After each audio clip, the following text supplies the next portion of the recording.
Hi Libra, welcome po sa ating channel. At ito ang inyong Monthly Kabay Tarot reading for April 2025.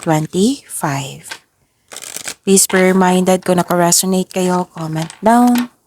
Kung hindi kayo naka-resonate, ibigay niyo po sa iba kasi general reading po ito. This is for you Libra ngayong April 2025.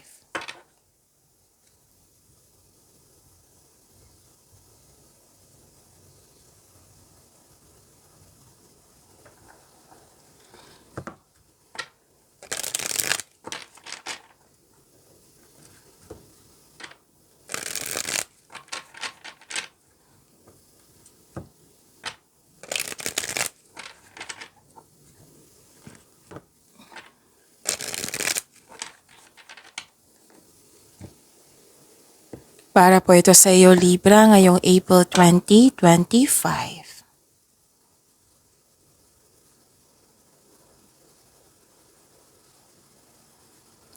Maraming salamat po sa inyong patuloy na suporta at maraming salamat din po sa mga hindi nag-skip ng ads. Gamitin ang reading na ito bilang gabay lamang sa mga hindi pa nag-subscribe, subscribe na po kayo at click bell notification para malaman nyo na may bago tayong video. Para sa mga gusto magpa-reading po, may lumabas dyan sa screen nyo ngayon, panoorin nyo po at sundin ng instruction.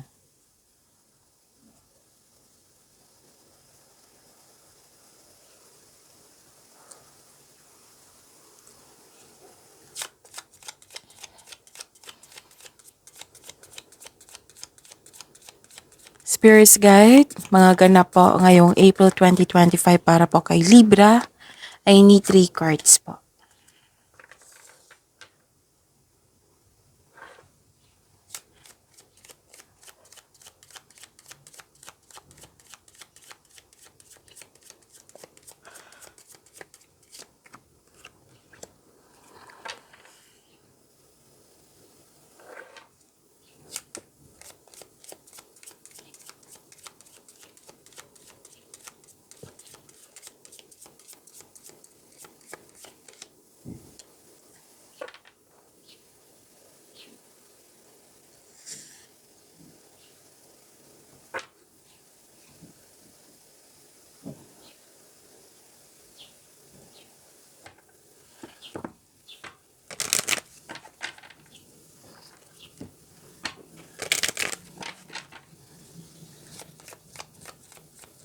Spirits Guide, Angels, Archangels, Guardian Angels, message siya po para kay Libra ngayong April 2025. I need 2 cards po.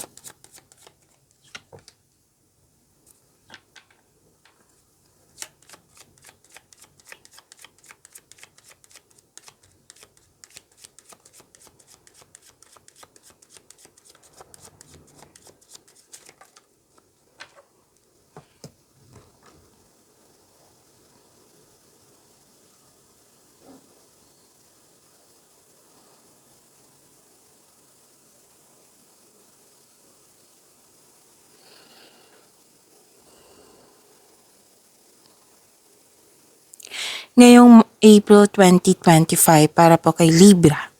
Nakikita ko dito na may kausap ka, pwedeng mentor mo ito, boss, amo, pwedeng isang mother figure po. Nag-uusap kayo regarding sa inyong big business, sa iyong career and finances. Oo. Tapos nakita ko dito yung power, authority, and protection.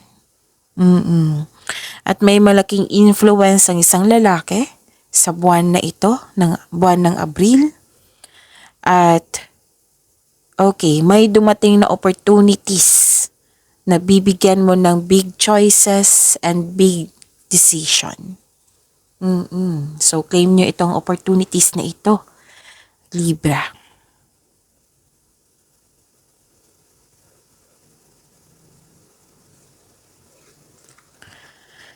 Sabi pa ni Archangel Gabriel, make time to write down your thoughts in a journal or pen an article or book, creative writing. Yan po yung sabi ni Archangel Gabriel. Wow, ang ganda naman ito. Libra, prosperity.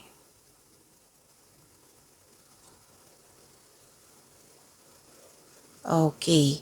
So sabi pa ni Archangel Ariel, your material needs are provided as you follow your intuition and manifest your dreams into reality. Wow, claim this prosperity.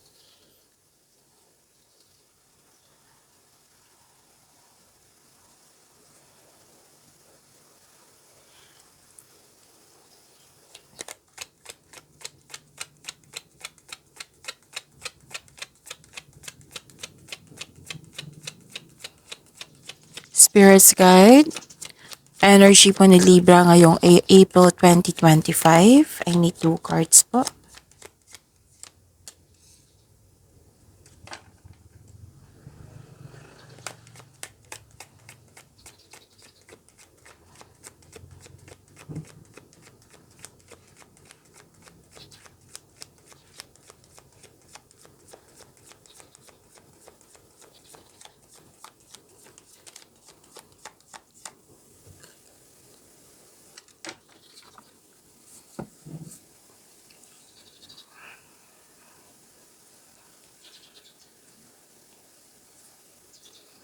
Kung may narinig kayo or may nakita kayong repeating message, meaning to say, pinupush ng cards nyo yan, kasi ang ilan sa inyo hindi pa binigyan ng atensyon, na kung maaari din po bigyan nyo po ng solusyon at aksyon.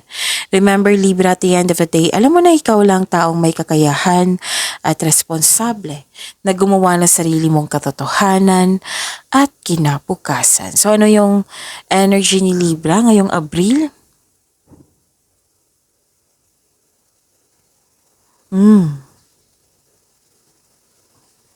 Pataasan ninyong intuition.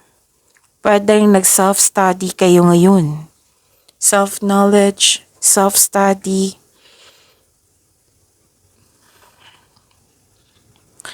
May nakita rin akong changes dito at nakatanggap kayo ng wisdom at common sense, awareness. May malalaman kayong sekreto mula sa isang tao. Tapos makinig din kayo sa inyong intuition kasi malakas ang inyong intuition ngayon. Maaring may panawaging spiritual na parating sa iyo. So the advice is clear your mind and ask your heart for the answers you seek. Yes, naghahanap ka ng naghahanap ka ng sagot sa inyong mga katanungan, naghahanap ka ng solusyon sa inyong problema. So sabi ng card niyo po dito, nasa iyo na po ang sagot sa inyong mga katanungan. Basta makinig kayo sa inyong intuition. Connect to your intuition. Now, kung bago kayo dito, kung hindi nyo pa alam kung paano mag-connect sa inyong intuition, i-search nyo po sa Google on how to connect to your intuition. Kasi marami pong paraan yan. Siyempre sa legit na website. Okay, so trust your own counsel first. Okay? And trust your feelings instead of overthinking or overanalyzing.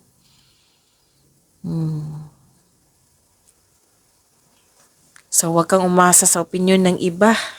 Magtiwala muna sa inyong sarili at matudong makinig sa inyong intuition.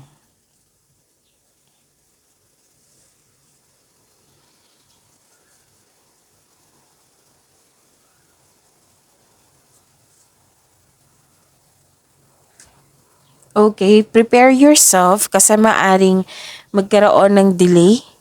Oo, delay sa plano, delay sa travel, delay sa paglipat ng lokasyon, or maaring may bumalik from the past. At nang dahil sa mga nangyari, nahihirapan kang mag-move on. Pero at the end of the day, nakita ko naman dito na ma-overcome niyo po ito. Kasi delay is not a cancel. Hindi naman yan cancel kung ito ay expectation nyo, like pag delay sa travel, delay sa paglilipat, o hindi naman yan cancel. Matutuloy din yan. You have to move forward. Nakita ko naman dito nag-moving forward kayo. You're embarking on a healing journey. Okay? So yung sabi ng card nyo dito, dalawang card na mismo nagsabi dito na naghahanap ka ng solusyon sa inyong problema, sagot sa inyong mga katanungan. At sinagot din sa cards nyo dito na nasa iyo na. Clear your mind lang. Iwasan nyo lang mag-overthink. Nasa iyo na po daw yung sagot. Nasa iyo na po daw yung solution. Iwasan nyo lang mag-overthink. Baka hindi nyo to ma-realize kasi nag-overthink kayo. Pero kitang-kita ko naman dito na bibigyan mo ng tiwala ang iyong sarili at nakinig na kayo sa inyong intuition. So, kailangan lang mahabang pasensya nito. Actually, may toxic dito na pangyayari or toxic na tao. Pero, at the end of the day, magkakaroon din ng healing. You're embarking on a healing journey na. Pwede nga magbakasyon kayo soon, oh. May balak kayong magbakasyon or mag-staycation.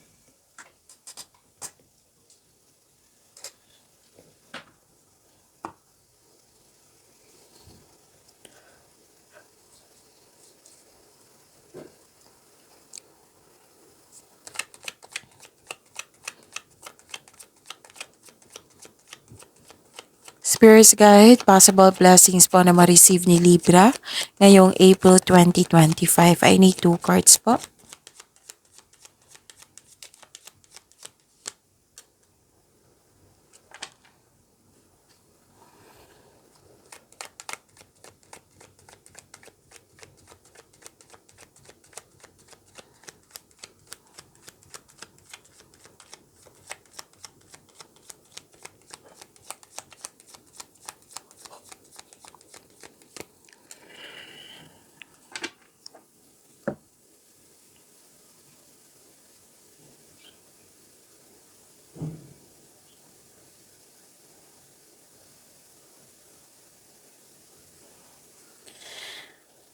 Wow, ang ganda nito.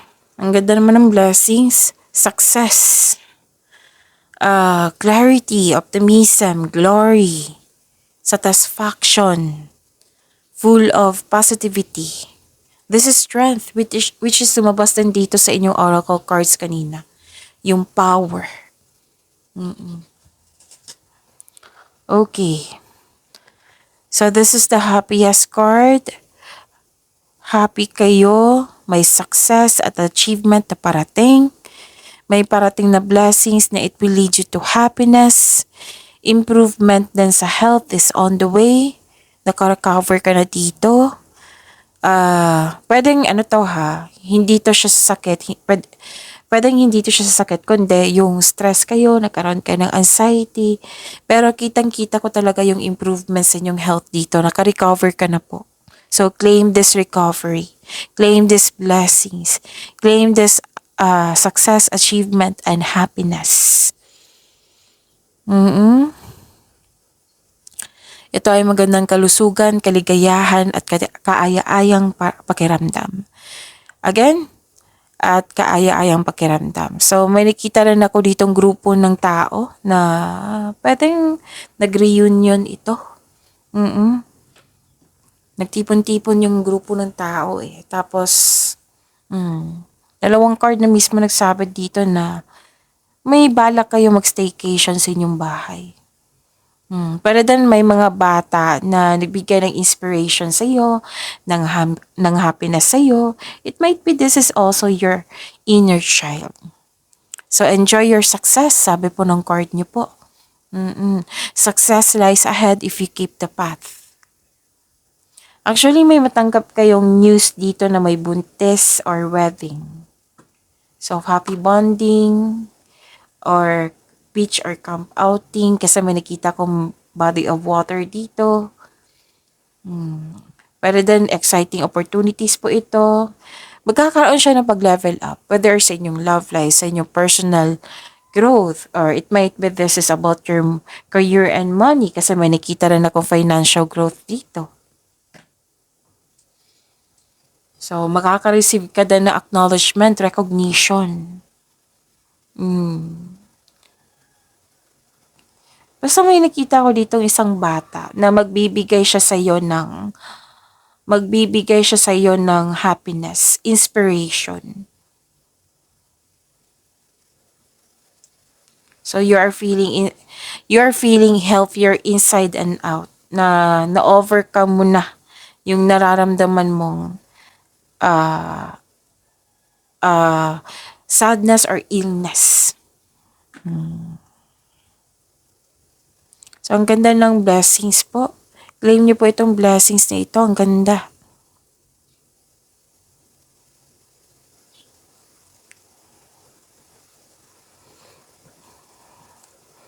Okay. So, di ba sabi ko sa inyo kanina na may nakita ko ditong financial growth. Kinonfirm ng dalawang card mismo dito na may financial stability. May financial stability, you're building stability, conserving resources, you're saving money. Ang ilan nga sa inyo dito nagtrabaho sa abroad or may balak magtrabaho sa abroad. Basta kitang-kita ko dito na nagkaroon ng financial security na mas focus kayo sa inyong pera to eh. Pera nakikita ko dito. Pwedeng career. Oo, career and money to. May pera ako nakikita dito. Oo. So, sobrang hard worker nyo. Malapit sa inyo ang pera. Posible din ha, may regalo or alok or pamanang parating. So, that is the blessing. Oo, na may pera, may financial abundance and personal growth. May paalala lang ang card nyo po dito, Libra, na itong na-receive nyong biyaya, huwag nyo po daw masyadong gastahin. Okay. Ang nakita ko kasi dito, maaring ma-overspend, magkaroon ng overspending sa pera or overspending ito sa trabaho. Oo. Yung paalala ng card nyo dito na make it balance. Balansehin. Kasi may sobra akong nakikita. Alam nyo naman, pag, di ba, overthinking, kanina, nag-overthink, or over-analyzing, overspending, whether sa money ba yan or overspending sa trabaho. So, ang reminder ng card nyo dito, make it balance, Libra. Kasi ang ilan din sa inyo dito, yung overspending, nagkaroon ng sobrang focus sa wealth and possessions. So, ang sabi ng card nyo dito, you have to focus on your emotional and mental stability. Kailangan nyo mag-relax and listen to your intuition also. Okay? So, nag-clarify yung prosperity dito sa inyong blessings. So, claim nyo yung prosperity po. Tapos, yung paalala ng card nyo na huwag kastahin ng masyado yung biyaya na tanggap nyo or huwag kayo mag-overspend sa trabaho. Make it balance. Okay?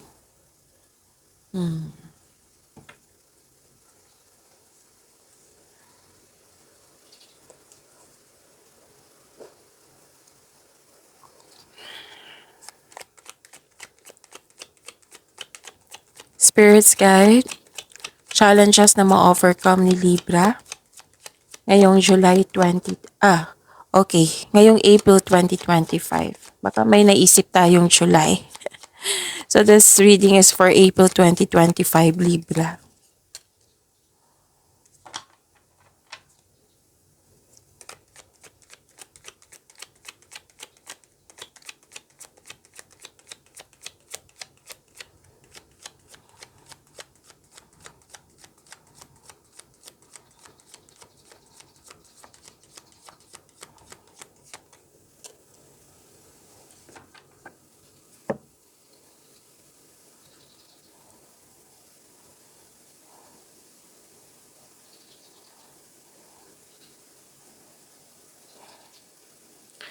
Okay, maraming salamat po sa patuloy na tiwala sa suporta sa ating channel at maraming salamat din po sa mga hindi nag-skip ng ads. Ano to ha, challenges na ma-overcome. At least alam nyo kung ano yung mga challenges, mapaghandaan nyo. Maaring bibigyan mo ng agarang aksyon, kung maaari. Same pa rin yung concern na yung paalala ng card nyo dito na materialism or nag-overspending. Sa money ba? or sa trabaho. Same pa rin. Different card but same pa rin siya. Oo, mas nangibabaw yung concern dito sa overspending sa trabaho, overspending sa material na bagay, sa pera. Ito na yung assignment nyo ngayong buwan na ito, Libra, na to control yourself on overspending. Make it balance. Dalawang card na yan mismo nagsabi ha, yung sabi ko kanina sa inyo, kung may repeating message, give attention, solution, at action, kung maaari po. Balansehin nyo po daw yung oras. Oh, okay. May nakita ko ditong pagkakasundo. So, may pwedeng partnership ito eh. Okay. So, opportunity, business partnership, kasosyo, pwede. Financial growth pa rin nakikita ko dito. Basta po daw, sabi ng card, reminder to ha, planuhin ng mabuti at sipagan sa araw-araw. Pwede din to sa buhay pag-ibig kasi may nakita ko ditong destiny. Nagkasundo yung dalawang tao. Kung single kayo, maaring magkaroon kayo ng relasyon ngayong buwan ito. Kung hindi na kayo nagkasundo, maaring magkasundo kayo dito. Kasi nakita ko dito yung love. Love is blooming. Okay? So yun. Pagyamanin niyo po yung blessings sa binigay sa inyo, Libra. See you tomorrow. Please like, subscribe, and click po button for notification para updated po kayo sa daily tarot reading natin. Maraming salamat.